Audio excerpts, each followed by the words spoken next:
Toutes les bonnes choses ont une fin. Après 2 semaines consécutives d'un Monday Nitro assez intéressant, des histoires intrigantes, de la pertinence sur le développement de certains personnages, et bien tout ça s'est terminé car dans la nuit, du lundi 13 décembre au mardi 14 décembre, depuis Saint-Paul dans le Minnesota, Monday Nitro a fait une rechute terrible. Aïe aïe aïe aïe aïe. Ah, la chute à l'arrière du peloton, oh là là. Il n'a pas fait bon être un babyface hier soir, et je m'en vais vous expliquer absolument tout ça. Et pour surenchérir sur le fait que toutes les bonnes choses ont une fin, c'est également le dernier recap de cette année 2021.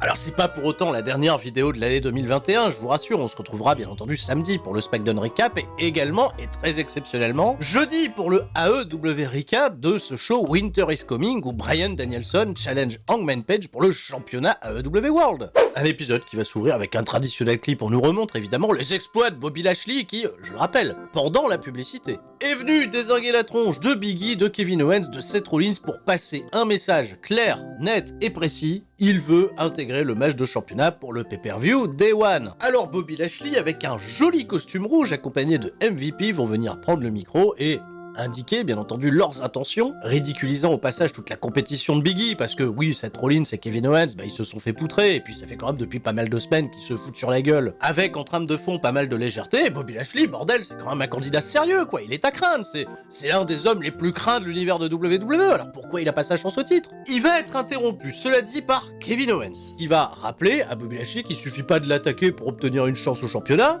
parce que ça s'est jamais vu à la WWE, évidemment, et que tout le public se rallie de ce fait à sa cause parce qu'ils veulent du changement et ils veulent voir Kevin Owens champion. Alors, public pas trop en réalité. Alors arrive Seth Rollins qui s'amuse également de la situation, en rappelant à Kevin Owens que lui déjà s'est incrusté dans son propre match. La discussion elle commence à tourner en rond et Bobby Lashley lui il en a rien à foutre, il est prêt à casser des têtes, donc s'il faut casser la tête de Kevin Owens et de Seth Rollins, il est partant. Sauf que Big E, l'actuel champion WWE, s'en mêle également, rappelant à Bobby Lashley qu'il l'a déjà battu pour lui prendre le titre, et qu'il l'a également battu dans le fameux match en cage, donc ce serait pas pertinent de l'affronter de nouveau. Et vu qu'à ce moment précis, Bobby Lashley, il y a personne qui a envie de l'affronter, moi j'ai plutôt l'impression déjà que Bobby Lashley, il est construit comme le babyface de l'histoire.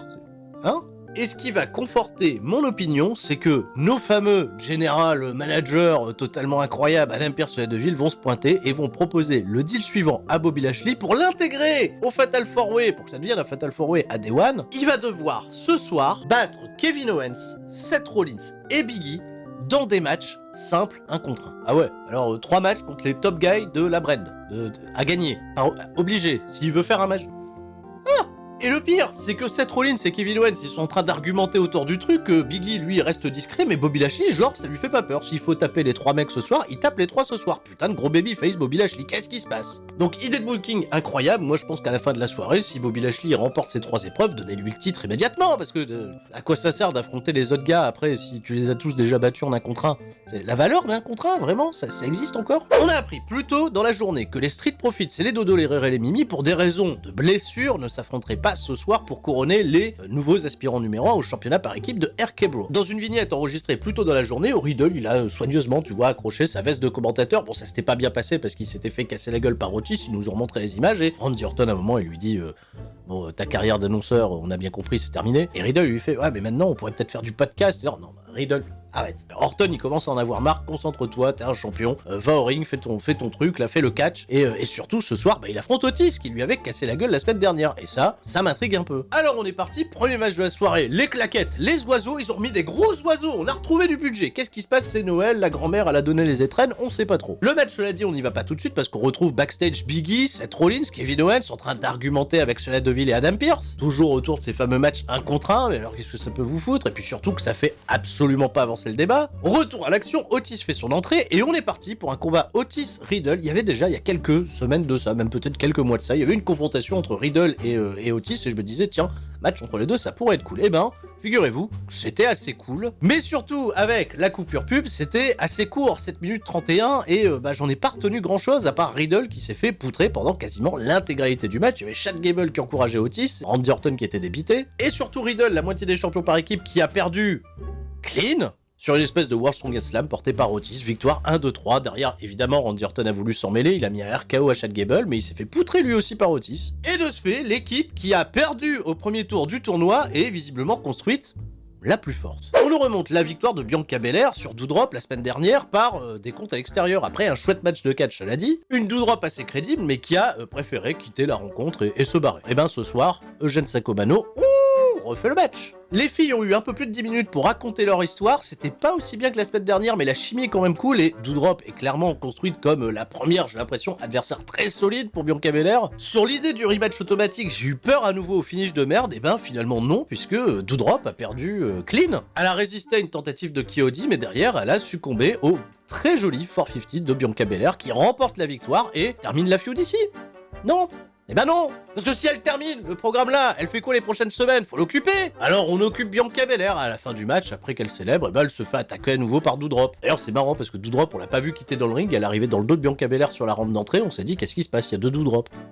Backstage dans la Gorilla Position, on retrouve Kevin et Kevin pour une pantoiserie interview. Alors Kevin, comment ça va bien Kevin? Ça va bien Kevin? Dis bonjour Kevin. Bonjour Kevin. Kevin il demande à Kevin comment il appréhende son match face à Bobby Lashley là tout de suite dans un instant, et Kevin lui répond: écoute Kevin, moi ce qui m'intéresse c'est de devenir champion du monde à partir du 1er janvier, il continue de compter les jours Kevin, et Kevin reste pour toi. Pendant que Kevin Owens fait son entrée, on découvre la fameuse vignette du programme Next in Line, qui va consister désormais pour WWE à ne plus recruter dans le circuit indépendant, mais dans les grandes écoles universitaires avec des sportifs de haut niveau, pour non pas les signer, ils signent pas des contrats, ils vont essayer de faire du catch pour peut-être après derrière déboucher sur des contrats, c'est des périodes d'évaluation en quelque sorte. Et parmi ceux qui vont participer à ce programme, il y a le fameux Gable Steveson, l'actuel champion olympique de lutte en poids lourd, qui est chez lui devant son public dans le Minnesota, qui est pas forcément popé comme il se devrait, bon. Et d'ailleurs, Bobby Lashley, pendant son entrée, il va aller lui faire un petit check. Donc je te dis, Bobby Lashley, babyface, eh oui, c'est le babyface. Alors, si on prend un petit peu en compte la psychologie de Kevin Owens ces dernières semaines, où par exemple il participe pas au match de Survivor Series parce que ça va rien lui apporter. Il est le premier à commencer la série contre Bobby Lashley, il restera Seth Rollins et Big E derrière lui. Son objectif c'est peut-être que Bobby participe pas au match, donc qu'il soit battu. Mais il est pas obligé qu'il soit battu dans sa première rencontre, et puis il veut peut-être pas se blesser, donc je me suis dit, tiens, Kevin Owens, peut-être qu'il fait une entrée au ring pour tout simplement se barrer, et pas prendre part à la bataille. Et ben, j'avais à moitié raison, parce qu'on aura quand même 4 minutes 30 de match où Kevin Owens, il a essayé de poser des problèmes à Bobby Lashley, sans trop de réussite, et quand Bobby Lashley va l'amener dans le Hurt Lock, il aura même pas le temps de verrouiller sa prise, Bobby Lashley, que Kevin Owens va se barrer, abandonner, et puis victoire de Bobby Lashley, qui réagit d'ailleurs bizarrement, parce que mais il a pas pu porter sa prise jusqu'au bout. Au contraire, il devrait être content, il a battu Kevin Owens assez vite. Il a encore 2 matchs à venir, et contre Seth Rollins et Big E, donc réaction étonnante. Seth Rollins et Big E, ils ont regardé le match à distance. Rollins, il était très dégoûté que Kevin Owens l'ait pas battu, et Big E, lui, il prenait des notes. Ça va être un running gag d'ailleurs, Big E qui prend des notes. Ça arrive très tard, et j'aurais préféré que le show ouvre avec ça, parce que c'était l'histoire qui m'a le plus intrigué la semaine dernière, c'est le projet! Le projet Liv Morgan. On nous remonte évidemment sa cruelle défaite de la semaine dernière avec une Becky Lynch qui a triché, les petites filles en pleurs, et arrive donc au ring la championne actuelle de Raw, Becky Lynch, qui vient claquer une promo. C'est encore très à base de you people, vous méritez pas, vous les fans. Il y a un petit truc vrai que j'aime bien dans ce qu'elle raconte Becky Lynch, c'est cela dit, si Liv Morgan avait gagné la semaine dernière, vous auriez attendu combien de temps pour vous retourner contre elle, parce que vous êtes comme ça, vous savez pas ce que vous voulez les fans. Et quelque part, elle a pas tort, oui, vous chantiez Becky, vous pleuriez mon retour, et une fois que je suis revenu, voilà, vous faites quoi? En fait, non, ils continuent de t'applaudir. C'est ça qui est bizarre d'ailleurs dans l'écriture du programme. Enfin bref. Donc Becky Lynch, elle va être ravie de nous remontrer sur l'écran géant le visage de la petite fille qui était déçue, qui était triste de la victoire de Liv Morgan. Oh, pauvre chérie, etc. Tu vois, elle est un petit peu taquine. Et c'en est absolument trop pour Liv Morgan, qui va lui demander de se taire. Elle explique que elle aussi, elle a préparé une petite image pour Becky Lynch, à savoir le moment où elle a triché pour gagner. Alors c'est ça, tu veux tricher, moi je veux t'affronter à Day One. Même après avoir fait un bon match de catch contre Becky Lynch, là je l'ai senti, clairement le Minnesota, ils sont assez insensibles à Liv Morgan. Non, et d'ailleurs, chose super drôle, elle faisait sa promo sur la rampe d'entrée, et là d'un coup t'as un plan où il y a une gamine qui est fan de Becky Lynch, qui fait qui tire la langue, tu vois, qui limite fait des doigts d'honneur à Liv Morgan. Et évidemment, Kevin Dunn dans son camion, il a fait tut, fils de pute! Vite, Liv Morgan fait quelques pas en avant pour pas que la gamine reste dans le champ. Alors évidemment, c'est parti en dispute, c'est parti en bagarre, et au lieu de donner une victoire, tu vois, dans la bagarre à Liv Morgan pour donner de la hype et donner de l'inspiration aux gens, au contraire, c'est elle qui s'est fait casser la gueule et surtout péter le bras dans les escaliers de la part de Becky Lynch, qui après lui avoir pété le bras et l'avoir fait pleurer, parce que Liv Morgan, grande babyface, ou courageuse, elle pleurait. Becky Lynch a accepté de l'affronter à Day One. Le projet Liv Morgan, il a fallu là une semaine pour le foutre en l'air. Voilà, je crois plus en rien, je pense que c'était le moment peut-être de faire revenir Bayley, qui visiblement est prête pour occuper Liv Morgan, le temps de la construire, de l'établir encore un peu plus, parce que Liv Morgan, Bayley, ça aurait été bien, une grosse victoire pour Liv Morgan. Pas du tout. On nous remonte, Omos et AJ Styles qui se prennent la tête la semaine dernière après leur défaite face aux Street Profits, parce que Omos il a pas écouté les consignes d'AJ Styles, et AJ Styles au micro de Sarah Schreiber il va lui dire ok, peut-être été dur la semaine dernière, je veux pas que notre relation s'arrête là, parce que bon, avoir pris sous mon aile un géant qui mesure 2 m 72 000, et bah c'est pas banal, je voudrais continuer de l'accompagner, j'aimerais qu'on fasse la paix, que ça se passe mieux entre nous, et bah ça tombe bien parce que Omos il arrive, il fait fais un petit câlin, tu vois, discrètement, il lui met la main sur l'épaule, il lui fait t'inquiète, ça va, et visiblement Omos et AJ Styles reviennent sur la même longueur d'onde. Mais pendant combien de temps, parce que là, ce soir, ils catchent même pas, on les reverra plus. J'ai oublié d'en parler. Oh là là, chose terrible, honte à moi. Parce que vous savez, j'aime bien faire les choses dans l'ordre chronologique, mais figurez-vous que depuis 49 jours, désormais 49 jours, la WWE nous hype le retour, enfin, c'est pas un retour, parce qu'il était déjà l'arrivée de Veer Mahaan. Oui, Veer Mahaan arrive bientôt à Raw, on sait pas encore quand. On sait pas s'il arrive à pied, s'il arrive en trottinette, en tapis volant. En tapis volant, ce serait fun. Mais, chose qui ne vous aura absolument pas échappé, ils ont changé la vignette. Enfin bon, c'est toujours lui, tu vois, on voit de dos, il se retourne, mais le décor derrière a changé. Et le décor est bleu. On va peut-être dire qu'il démarre à SmackDown. J'en sais rien, moi je fais des suppositions. Bon, en fait, il catch depuis là déjà quelques semaines du côté de Main Event. Donc en fait, il connaît le chemin, c'est juste que il connaît pas le booking. Il n'y a pas de plan pour lui, évidemment. Finn Balor, il fait son entrée parce qu'il aura un match par équipe avec Damian Priest contre Dolph Ziggler et Robert Roode, mais vu que ça intéresse absolument tout le monde, on préfère couper et se rendre à Dana Brooke et Reginald qui marche, tu vois, tranquillement, dehors, dans la neige. Ça a été enregistré un petit peu plus tôt dans la journée, et bien entendu, Reginald, tu sais, il est plutôt sympa avec Dana Brooke, il lui donne quelques petits conseils, voilà, t'es championne 24/7, ça se passe comme ça et tout, et là, il tombe sur qui sur un bonhomme de neige, et un arbre qui parle. Parce que c'est R-Truth et Tozawa, voilà, qui voulaient tendre un piège, essayer de récupérer le championnat 24/7, mais finalement, ils font rien, et d'ailleurs, ça fait beaucoup chier Tamina, parce que elle voulait vraiment attaquer Dana Brooke par surprise, mais de ce fait, eh ben, ils s'enfuient à travers la neige, voilà, ils font des caprioles, il y a que Reginald qui fait un petit salto, Dana Brooke, elle se contente de suivre, et c'est censé être fun, hein, ça aussi.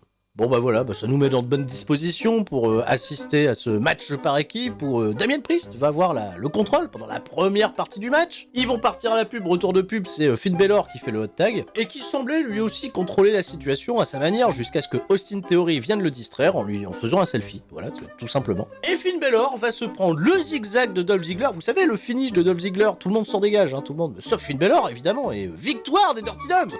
Incroyable! Vous avez dit, c'est pas bon être un babyface dans cette compagnie, sauf pour Dana Brooke, elle ça se passe bien. Bon allez, si vous pensez qu'on n'avait pas encore touché le fond, et ben vous inquiétez pas, on peut toujours creuser. On nous remonte la victoire de Zelina Vega sur Nikki Cross la semaine dernière. Nikki Cross qui est en PLS, les fans veulent même plus de ses autographes, ils préfèrent avoir des autographes de Jerry Lawler pour vous dire à quel point le monde va mal. Mais cela dit, backstage, elle rassure sa partenaire Rhea Ripley qui elle va aller affronter Zelina Vega tout de suite en lui disant allez, on se remet du baume au cœur, on se motive. Rhea Ripley, elle trouve les mots, elle motive Nikki Cross et puis elles vont partir faire leur combat, voilà, elles ont des entrées complètes, ils partent à la pub, retour de pub, Carmella fait son entrée pour introduire Zelina Vega, on leur donne du micro, Zelina Vega elle parle mal d'ailleurs de ses adversaires, donc il va y avoir un gros clash évidemment entre Rhea Ripley et Zelina Vega. Sur le papier, la crédibilité n'est pas véritablement respectée, parce que vous allez pas me dire que Zelina Vega elle va battre Rhea Ripley ou qu'elle va concourir au moins pour un match compétitif, hein. Non, je vous rassure, non, ça va durer moins d'une minute parce que Nikki H et Carmella, elles vont faire une course-poursuite autour du ring qui va se diriger dans le ring, ça va détourner l'attention de Rhea Ripley qui va perdre.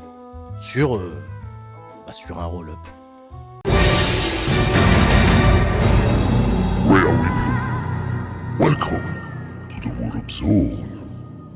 Ah bah oui, ça faisait longtemps qu'on n'avait pas ressorti la traditionnelle roll-up zone, et bah là au moins ça méritait, hein. Oh, non mais t'imagines, Rhea Ripley, elle a perdu en moins d'une minute, c'est-à-dire qu'elle égalise dans la stat Kelly aussi, qui a déjà perdu, qui n'a perdu dans sa carrière qu'un seul match en moins d'une minute. Il y avait plus de respect à l'époque des divas que pour ça. Il y a pas de respect. Et si vous pensez que c'est aider à crédibiliser Zelina Vega et Carmella, j'ai envie de vous dire, hein, et je vais interroger la terre entière, à savoir la communauté de CSL Catch, dites-moi si vous êtes persuadés que Zelina Vega et Carmella sont crédibles. Est-ce que je fais fausse route? Le projet Rhea Ripley, qui a, je le rappelle, gagné à WrestleMania cette année, hein, qui est... Kevin Owens, il attrape Seth Rollins backstage, je lui dis il a un plan pour le match. Et Seth Rollins, il fait ouais, comment ça un plan, t'es qu'un menteur, j'ai pas envie de croire en tes plans. Donc il se casse et Kevin Owens, il fait bah, j'ai pas eu le temps de t'expliquer. Bobby Lashley, deuxième match de la soirée, il fait son entrée, on part à la pub, retour de pub. Seth Rollins, il fait son entrée, il arrive un peu confiant. Je me dis tiens, on va regarder Bobby Lashley contre Seth Rollins, c'est un peu frais, c'est un peu nouveau. Et là, en fait, le match commence, il y a un peu d'interaction, mais pas grand chose, parce que même pas au bout de 2 minutes. Alors que Biggie continue de prendre des notes. On sait jamais. Kevin Owens, il est venu et il a mis un coup de poing à Seth Rollins. Et ben voilà. Et ben l'arbitre, qu'est-ce qu'il fait? Ben il disqualifie. Et de ce fait, et ben victoire de Seth Rollins qui comprend de ce fait le plan de Kevin Owens. De ce fait, ils sont bien copains. Bobby Lashley, ben il pète un câble. Et évidemment, Adam Pearce et Sonya Deville, peut-être pour la première fois de leur carrière, ils se sont dit tiens, on va peut-être avoir une conscience professionnelle. Il est hors de question que le match se termine avec une disqualification. On vous a bien vu venir les rigolos parce que oui, Seth Rollins et Kevin Owens sont deux gros rigolos, on recommence le match et pas de disqualification. Donc de ce fait, Seth Rollins il est dégoûté, il se prend la grosse spire de Bobby Lashley et il perd 1, 2, 3 et Bobby Lashley voilà est à 2 sur 3 sur ses épreuves du soir, voilà les 12 travaux d'Hercule, là c'est les 3 épreuves de Bobby Lashley, hein, c'est pour l'instant facile. Vince McMahon dans son bureau, il est en pleine discussion avec Apollo Crews et le commandant Aziz qui sont peut-être en train de se plaindre d'avoir perdu leur combat contre T-Bar à Main Event. Parce que les enregistrements de Main Event, ça sera diffusé plus tard. Vous m'excuserez pas pour le spoil, hein, j'en ai rien à foutre. Et Austin Theory il débarque, il fait Monsieur McMahon, regardez, j'ai créé la surprise, et la surprise, je l'ai créée aux dépens de Finn Balor, voilà, vous êtes fiers de moi, vous êtes fiers. Et puis Vince McMahon, il fait, je discutais avec Apollo, bah dégagez, barrez-vous, voilà, qu'est-ce que tu veux. Austin Theory, tu sais, il est un petit peu dans cette idée, vouloir d'impressionner Vince McMahon, et Vince McMahon, il fait, tu fais pas ça pour que je devienne ton ami, hein, que je te dise la vérité, hein, parce qu'il dit toujours, hein, Vince McMahon, enfin là, surtout quand il parle, on comprend rien, ils ont pas mis les sous-titres. La vérité, c'est que j'ai pas d'amis, donc je cherche pas à m'impressionner pour qu'on fasse copain-copain. Et Vince McMahon, il rajoute, moi je suis copain avec une arme mortelle, hein, tu veux la voir? Tu veux voir mon arme mortelle? Et là, putain, Austin Theory, il a peur que McMahon il sorte un flingue, ou autre, il va dans le tiroir, McMahon, et il sort un crayon de mine, un crayon de bois, un crayon gris, battez-vous dans les commentaires, je m'en bats les couilles, voilà, appelez ça comme vous voulez. Et il fait, tu vois ce crayon? Voilà, ça c'est un crayon, ça c'est un crayon, mais le plus important, hein, c'est que le crayon, au bout du crayon, ben il y a une gomme, et avec la gomme on peut effacer. Ah, qu'est-ce qui se passe? C'est un message d'une McMahon, c'est pour nous dire ah t'aimes bien effacer des histoires, t'aimes bien virer des gens. Ou alors non, c'est peut-être un message codé pour nous dire que Dick Khan il te prend en otage et que tu veux nous laisser dire un truc en disant ouais non, il va encore virer des gens, qu'est-ce que je dois faire? Austin Theory aide-moi. Je sais pas où ils veulent aller et Austin Theory j'ai l'impression qu'il sait pas où il veut aller non plus et si vous comprenez quelque chose, et ben moi je ne comprends rien et je vais m'attarder plutôt sur le prochain segment. Putain en fait je dis ça et pas du tout quoi, parce que c'est Maryse qui fait son entrée. Et bah oui Maryse, histoire d'entendre un peu pourquoi es-tu si belle. Parce que Maryse, elle va nous présenter Miss TV et elle aura en invité The Miz. Voilà, qui arrive en tenue, je me dis très bien, on va peut-être voir The Miz catcher ce soir, pas du tout. Ils viennent comme d'habitude célébrer leur amour et ils ont autre chose à célébrer, à savoir l'introduction cette année du Miz au Hall of Fame. Ouais, puis là, les mecs, ils nous diffusent un vidéoclip, tu vois, l'introduction du Miz au Hall of Fame 2022. À la base, merde, c'est peut-être sérieux, mais en fait non, parce que la voix off, elle prend un ton qui met un peu trop en valeur le Miz, tu vois, dans le gimmick actuel, on sent que le mec, ils se sont fait un kiff. Hein, ils se sont fait un kiff, voilà, ça amuse. Peut-être quelques personnes, mais certainement pas Edge, qui va se pointer, là les arguments vont un peu tourner en boucle sur le respect mérité, le respect pas mérité, etc. Voilà, les accomplissements du passé, qu'est-ce que t'es encore capable de faire, voilà, non t'es chiant, arrête de parler, il y a des punchlines. Je vais pas vous faire le report de ça, mais évidemment, les mecs en sont venus aux mains. Et ce qu'on va retenir dans la bagarre, c'est que le Miz s'est servi de Maryse en tant que bouclier pour éviter une spear de Edge, qui a arrêté son mouvement au dernier moment, et le Miz en a profité pour lui porter le Skull Crushing Finale et remporter la bataille. De ce fait, il veut célébrer avec Maryse, mais Maryse, elle a pas aimé. On s'est servi d'elle en tant que bouclier, elle a mis une grosse gifle au Miz. Merde, on l'a pas vu venir celle-là. Elle s'est barrée, le Miz il a essayé de la rattraper et je ne sais pas jusqu'où ça va nous mener, mais il faut bien faire durer le suspense. Ils ont encore 2 semaines d'écriture avec, j'ai l'impression, pas d'interaction physique, pas de combat, rien, et je me dis, le temps va être long parce que là c'est bon, l'affiche on la connaît, elle est là, elle est posée, et tout ça prend beaucoup de temps, tu vois, à l'écran. Je sais qu'il faut occuper les 3 heures de programme, mais bon. Biggie, il est prêt à aller au ring pour son main event, il va croiser Seth Rollins et Kevin Owens, hein, les guignols de service qui lui disent « On a un plan pour ce soir, on va venir t'aider !» Et Biggie, bien entendu, il leur fait « Non, j'ai pas besoin de votre aide, vous comprenez bien, je suis le babyface dans l'affaire, donc si vous vous mêlez de mon combat ce soir, je vous promets qu'une chose, je vais vous tuer !»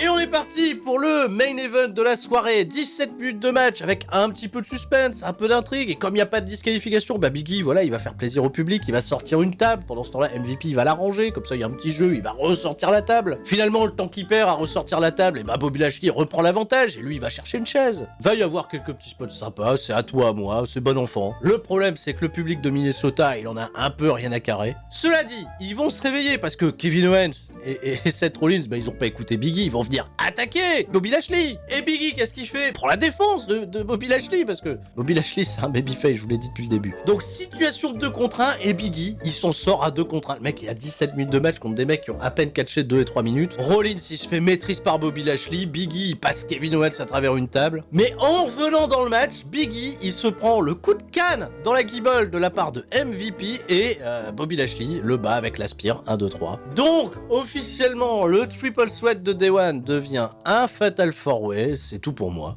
Et je n'ai absolument rien à rajouter, hein, à part que tout le monde reste fort, sauf les babyface.